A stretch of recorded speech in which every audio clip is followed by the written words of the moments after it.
শুরু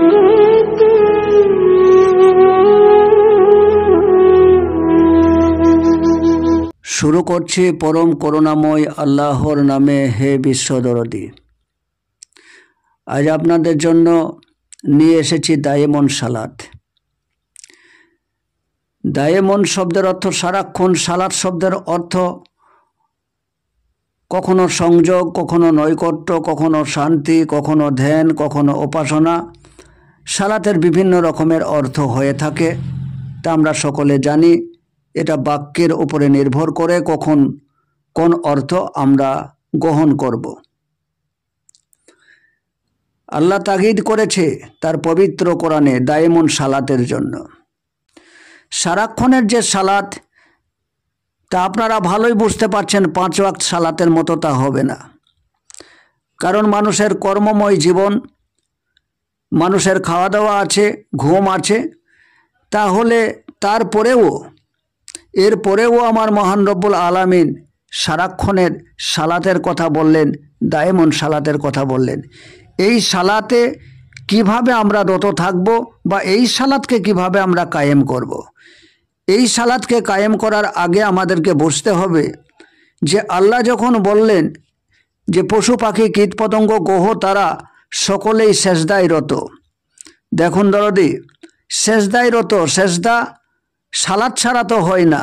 সালাতেরই একটা অংশ হচ্ছে সেজদা। তাহলে যখন মহান রব্বুল আলামিন তার সমস্ত সৃষ্টির জন্য বললেন তারা সেজদায় রত, তাহলে নিশ্চয়ই তারা সালাতেও রত আছে। কারণ সালাতেরই একটি অংশ সেজদা। এই সালাত শব্দের অর্থ কি? সংযোগ বা যোগস্থ হওয়া, সংযোগের মধ্যে থাকা, একে অপরের পরিপূরক হয়ে থাকা, এটাই হচ্ছে সংযোগ, এটাই হচ্ছে দায়েমন সালাত। কেমনভাবে? এই যে সৃষ্টির জগৎ আমরা দেখতে পাচ্ছি, এই সৃষ্টির জগতের সঙ্গে সংযোগ রয়েছে পানির, মাটির, বাতাসের, তাপের। এগুলো আপনারা সকলেই জানেন যে সকলের সঙ্গে সকলের সংযোগ। এমনকি আমরা সেই সৃষ্টির বাইরে নই, আমাদের সঙ্গেও তাপের সম্পর্ক আছে, অর্থাৎ সূর্যের সম্পর্ক আছে। সূর্য না থাকলে আমরা থাকতাম না। তাহলে সূর্যের সঙ্গে অবশ্যই আমাদের একটা সংযোগ আছে। বাতাসের সঙ্গে আমাদের সংযোগ, পানির সাথে আমাদের সংযোগ, মাটির সঙ্গে আমাদের সংযোগ। এই সংযোগের মধ্যে দিয়েই আল্লাহ আমাদেরকে পরিবেষ্টন করে রেখেছেন। এই সংযোগের মধ্যে দিয়েই আমাদেরকে তিনি বাঁচিয়ে রেখেছেন। এই সংযোগের কারণেই আমরা শান্তিতে থাকতে পারি। আমরা কেউ 2 মিনিট 3 মিনিট অক্সিজেন নেব না, বাতাস নেব না, শ্বাস বন্ধ করে আমরা থাকতে পারবো না। আমরা সংযোগেই আছি, অটোমেটিকলি এটা চলছে। আমরা ভুলে গেছি সালাত শব্দের অর্থ, আমরা ভুলে গেছি এই সংযোগের কথা। কিন্তু আমরা সকল সমতে তার সংযোগেই আছি। তিনি সংযোগেই আমাদেরকে পরিবেষ্টন করে রেখেছেন। তিনি যে সূর্য সৃষ্টি করেছেন, যদি সূর্য সৃষ্টি না করতেন তাহলে আমরা কিভাবে বেঁচে থাকতে পারতাম? তিনি পানি সৃষ্টি করেছেন, তা না থাকলে কিভাবে আমরা বেঁচে থাকতাম? তিনি মাটি সৃষ্টি করেছেন, যার মধ্যে খাদ্য ফসল তৈরি হয়, তা না থাকলে আমরা কিভাবে বেঁচে থাকতাম? সকলে জানেন গাছ আমাদেরকে অক্সিজেন দেয়, আমরা অক্সিজেন গ্রহণ করে যে কার্বন ডাই অক্সাইড ছাড়ি তা গাছ গ্রহণ করে। অর্থাৎ গাছ ছাড়া আমি বাঁচছি না, আমি ছাড়া গাছ বাঁচছে না। ঠিক এই রকমের প্রত্যেকটা পশু পাখির সঙ্গে আমাদের সম্পর্ক আছে। পাহাড় পর্বত, নদী নালা, গ্রহ উপগ্রহ সকলের সঙ্গে আমাদের সংযোগ আছে। আপনারা জানেন ট্রিলিয়ন ট্রিলিয়ন যে সৌরজগৎ, এক সৌরজগতের সঙ্গে আর এক সৌরজগতেরও সংযোগ আছে। এই সংযোগ থাকার কারণেই আমার মহান রব্বুল আলামিন বলল যে চন্দ্র গ্রহ তারা পশু পাখি সকলে তারা সেজদায় আছে। আমরা আল্লাহকে ভালোবাসি, তার সৃষ্টি জগৎকে ভালোবাসি না। আল্লাহ যা সৃষ্টি করেছেন, যদিও তিনি সৃষ্টির মধ্যে তিনি নিজেই প্রকাশ হয়েছেন, আপনারা যদি সে কথা নাই বা মানলেন, তবু আল্লাহর যে সৃষ্টির জগৎ, সেই জগতের সঙ্গে তো আমাদের কানেকশন আছে, সেই জগতের সঙ্গে তো আমাদের সংযোগ আছে, সেই সংযোগেই তো আমরা টিকে আছি। যদি সেই সংযোগ আমাদের না থাকতো, আজকে আলো বাতাস খাদ্য পানি তাপ মাটি এগুলা যদি না থাকতো আমরা কেমনভাবে বাঁচতাম? এই পৃথিবীর বুকে যদি একটাও মানুষ না থাকে, তাহলে এই পৃথিবী সুন্দরভাবে আবার তৈরি হয়ে যাবে। আল্লাহর যে সৃষ্টি জগৎ, তার জন্য নব যৌবন তারা ফিরে পাবে। কেবলমাত্র মানুষ সেই নব যৌবন, কেবলমাত্র মানুষই আল্লাহর এই সৃষ্টির উপরে ধ্বংসলীলা খেলছে। তাহলে আমরা সৃষ্টিকর্তাকে মানছি, অথচ তার সৃষ্টির জগৎকে আমরা মানছি না। তার সৃষ্টির জগতের ওপরে আমরা আঘাত হানছি, তাকে আমরা ধ্বংস করে চলছি। এটা কি আল্লাহর উপরে আঘাত নয়? আপনাকে ভালোবাসে, আপনার সন্তানকে কেউ ভালোবাসে না, তাকে লাথি মারে, আপনি কি তা সহ্য করবেন? এটা কি আপনার প্রতি সম্মান দেখানো হলো? তাহলে আমরা সৃষ্টিকর্তাকে ভালোবাসছি, অথচ তার সৃষ্টির জগৎকে আমরা ভালোবাসতে পারছি না। আজকে আমাদের পরিবেশের মধ্যে দিয়েই বা আমাদের বাড়ির আনাচে কানাচের মধ্যে দিয়ে যে সমস্ত দুর্বল জীবদের আমরা দেখতে পাই, এরা যে কিভাবে আমাদের সঙ্গে জগস্থ হয়ে সংযোগের মধ্যে দিয়ে বাঁচিয়ে রেখেছে, আপনারা খেয়াল করে দেখুন। আপনার গ্রামে যে কুকুর আছে, আপনার যেমন পরিমাণ গ্রাম ঠিক সেই পরিমাণেই সেখানে কুকুর আছে। আপনি যে মাছ খাচ্ছেন, আপনি যে মাংস খাচ্ছেন, তার যে হাড় হাড্ডি আপনি ফেলছেন, সেগুলা তারা পরিষ্কার করছে। এমনকি আপনার গ্রামে, আপনার বাড়ির আশেপাশে যে সমস্ত ছোটোখাটো পশু পাখিগুলা মরে যাচ্ছে, তাদেরকে খেয়ে পরিষ্কার করছে। যদি এই কুকুর আপনার গ্রামে না থাকতো, তাহলে আপনি মাংস খাওয়ার পর যে হাড়টা আপনি ফেলতেন, এই হাড়েরই একসময়তে দুর্গন্ধে আপনি ওই গ্রামেই বাস করতে পারতেন না, ওই এলাকার বাতাস দূষণ হয়ে যেত। তাহলে সেও কি আপনাকে বাঁচিয়ে রাখার জন্য আসেনি? তাকেও কি আল্লাহ বাঁচিয়ে রাখার জন্য সৃষ্টি করেনি? তাহলে সেই অসহায় নিরীহ ওই প্রাণীটির ওপর কেন আমাদের এত অবমাননা? কেন আমরা তাকে ঘৃণা করি?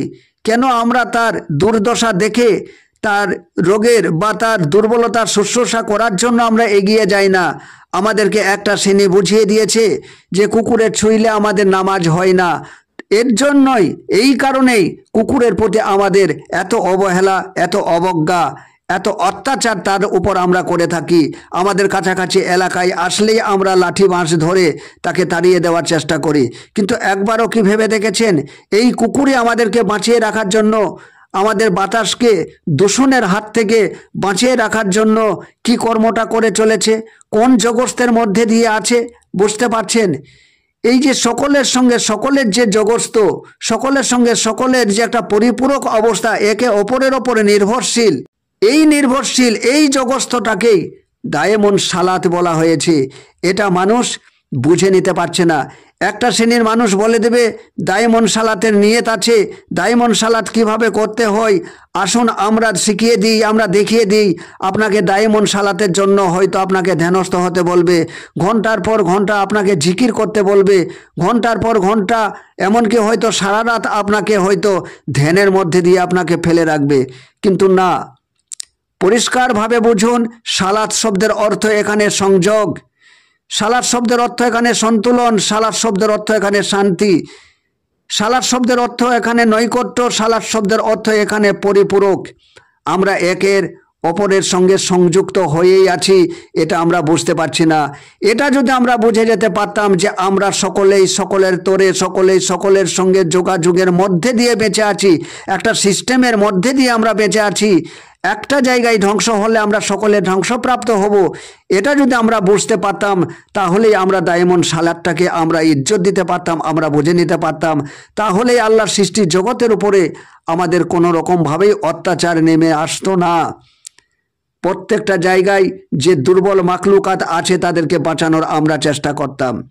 আপনারা জানেন সকলে, আমার মহান রব্বুল আলামিন তিনি একটা প্রকৃতিকে একটা শক্তি দিয়ে রেখেছেন। এই প্রকৃতির যে শক্তি, এই শক্তি একটা সন্তুলনের শক্তি, একটা ব্যালেন্সের শক্তি। এ সব সময় প্রত্যেকটা পশু পাখি কীট পতঙ্গ গাছপালার মধ্যে একটা ব্যালেন্স রেখে চলতে চাই। কেউ সেখানে বাড়াবাড়ি করলেই তার উপরে এ দুর্যোগ নামিয়ে নিয়ে আসে, তাকে আঘাত হানে। আপনারা দেখেছেন যে আমাদের জীবনে এসেছিল এক মহামারী করোনা, এরপরও আমাদের জীবনে আসবে যদি তা আমরা না বুঝি। এই সংযোগ বা এই সংযুক্ত অবস্থা যদি আমরা না বুঝি, আমাদের আশেপাশের যা পরিবেশ আছে, যা পরিস্থিতি আছে, তাদেরকে ঠিক মতো যদি আমরা না বাঁচাই, আমরা যদি ধ্বংসলীলা খেলে চলি, তাহলে এই দুর্যোগ আমাদের উপরে নেমে আসবে। আজকে পৃথিবীতে আপনারা সকলেই জানেন মানুষের সংখ্যা দিনের দিন বেড়েই চলেছে, কিন্তু সেই তুলনায় এই প্রকৃতির মধ্যে যে গাছপালা, যে বন জঙ্গল, তা আমরা কিন্তু কেটে সাফ করে দিচ্ছি, তা আমরা ধ্বংস করছি। কেন করছি? আমাদের কারখানা করার জন্য, আমাদের রাস্তা করার জন্য, আমাদের বাসস্থান করার জন্য। তাহলে আমরা বাসস্থান করার জন্য আরেকজন বাসস্থান হারাচ্ছি, এবং তারা এই পৃথিবীতে তাদের সংখ্যা দ্রুত পরিমাণে কমে যাচ্ছে। যদি সঠিক পরিমাণে নির্ধারিত একটা ব্যালেন্সে গাছ, পশু, পাখি, কীট পতঙ্গ এবং মানুষ তার সংখ্যার নিরিখে যদি ব্যালেন্সে ঠিক না থাকে, যে বেড়ে যাবে তার উপরে এই প্রকৃতি শক্তি একটা দুর্যোগ, একটা মহামারী তার উপরে এনে তাকে শেষ করে তার ব্যালেন্স সে ঠিক করে নেবে, তার সন্তুলন সে ঠিক করে নেবে, তার জগস্থ হওয়ার যে বিষয়টা আছে তা তিনি ঠিক করে নেবেন। এটা পারবেন, এর শক্তি আমার মহান রব্বুল আলামিন প্রকৃতিকে দিয়ে রেখেছে। তাই প্রকৃতির সঙ্গে আমরা যে একে অপরের পরিপূরক, এটা যদি আমরা মেনে নিতে পারতাম, তাহলে আল্লাহ তো প্রকৃতি ছাড়া নয়, আল্লাহ তো সৃষ্টি জগৎ ছাড়া নয়, তাহলে আমরা এর সংযোগ আল্লাহর সঙ্গেই রাখতে পারতাম। আর আল্লাহর সঙ্গে এই সংযোগ রাখাটাই হচ্ছে আমাদের দায়েমন সালাত। আল্লাহকে কখনো খণ্ডন করা যায় না, অখণ্ডিত সেই পরম সত্তা। আমরা মানুষেরা কেবল তা খণ্ডন করে নিয়েছি। মানুষ ব্যতীত পশু, পাখি, কীট পতঙ্গ, গ্রহ, তারা, নক্ষত্র কেউই আমার মহান রব্বুল আলামিনকে খণ্ড করে দেখে না। মহান রব্বুল আলামিনের সঙ্গে সকলেই, সকল প্রাণী, সকল সৃষ্টি জগস্থ হয়ে আছে, দায়েমনেই আছে। কেবলমাত্র মানুষ এই অখণ্ডিত, এই যে জগস্থ, এই যে সংযুক্তর যে অবস্থা, এই সংযুক্তর এই সিস্টেমটা থেকে মানুষ কেবল নিজের সাথে নিজেকে পৃথক ভাবে, আর এই পৃথক ভাবার কারণেই সে দায়েমন থেকে সরে গেছে। তাই সেই মহান রব্বুল আলামিনের প্রতি আমাদের ধন্যবাদ, মহান রব্বুল আলামিনের প্রতি আমাদের কৃতজ্ঞতা, মহান রব্বুল আলামিনের প্রতি আমাদের সেজদা, মহান রব্বুল আলামিনের প্রতি আমাদের সালাত, যে আমরাও এই দায়েমন সালাতের যে সংযোগ, এই সংযোগ থেকে বিচ্ছিন্ন হয়ে থাকব না। আল্লাহ যেমন তার সৃষ্টি জগৎ দিয়ে আমাদেরকে বাঁচিয়ে রেখেছে, তেমনি আমরাও মানুষেরা, আমরা যে আশরাফুল মাকলুকাত, আমরা যে আল্লাহর খলিফা, আল্লাহর প্রতিনিধি, সেই হিসাবেই আল্লাহর যে সৃষ্টি জগৎ, এই সৃষ্টির জগতের প্রতি আমরাও জগস্থ হয়ে প্রেমের বন্ধনে বন্ধিত হয়ে যাব, এবং সকল মাকলুকাতকেই, দুর্বল মাকলুকাতকে আমরা যেখানে যে অবস্থায় দেখব সেখানেই তাদেরকে বাঁচিয়ে রাখার চেষ্টা করব। কারণ আল্লাহর সৃষ্টির জগৎ যদি সুন্দরভাবে বেঁচে থাকে, আমরাও সুন্দরভাবে বেঁচে থাকব। তাই আমরা যখন একে অপরের পরিপূরক, একজন ছাড়া আরেকজন যখন আমরা টিকব না, তখন আমরাও যেহেতু মরতে চাই না, তাই আল্লাহর সৃষ্টি জগৎকেও আমরা মারতে চাই না। এই বিবেক বুদ্ধি আমাদের মধ্যে জাগরিত হোক, এবং আমাদের মধ্যে মনুষ্যত্ব জাগরিত হোক। এখানেই চলে আসুক আমাদের মানবতার প্রেম। আজ এখান থেকেই থাক। খোদা হাফেজ।